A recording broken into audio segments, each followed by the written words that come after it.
জনগণের টাকায় কেউ ধনী হচ্ছেন। সিঙ্গাপুরের শীর্ষ ধনীদের তালিকায় বাংলাদেশি আওয়ামী সরকার শেখ হাসিনার ঘনিষ্ঠজনদের নাম আসে। এই টাকা কার? এই টাকা তো জনগণের টাকা। রেন্টাল, কুইক রেন্টালের নামে জনগণের টাকা দিয়ে যে ভর্তুকি দেওয়া হয়, সেই টাকা দিয়ে শেখ হাসিনার ঘনিষ্ঠজনরা তারা ইউরোপ, আমেরিকা, সিঙ্গাপুরে শ্রেষ্ঠ ধনীদের তালিকায় তাদের নাম আসছে। একজন ছাত্রলীগের সভাপতি ফরিদপুরে, সে ২,০০০ কোটি টাকা পাচারের অভিযোগ। একজন এমপি চট্টগ্রামের, তার $250 বিলিয়ন অসংখ্য বাড়ি লন্ডনে।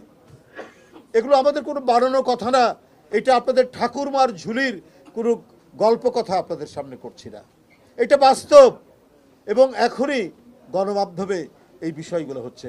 এত গণমাধ্যমের উপর চাপ, এত নিয়ন্ত্রণের পরেও সত্যকে ঢেকে রাখতে পারছেন না শেখ হাসিনা। এদেশে গণতন্ত্রকামী মানুষ, তার বাড়িতে চলছে শোকের কান্না, আর ওইদিকে জনগণের টাকায় চলছে উল্লাস। মেট্রো রেলের নামে, পদ্মা সেতুর নামে, ফ্লাইওভারের নামে আপনার শুধু আওয়ামী লীগের পকেটগুলো বড় হয়েছে, আর ওই পকেটগুলো ভর্তি হয়েছে জনগণের টাকায়।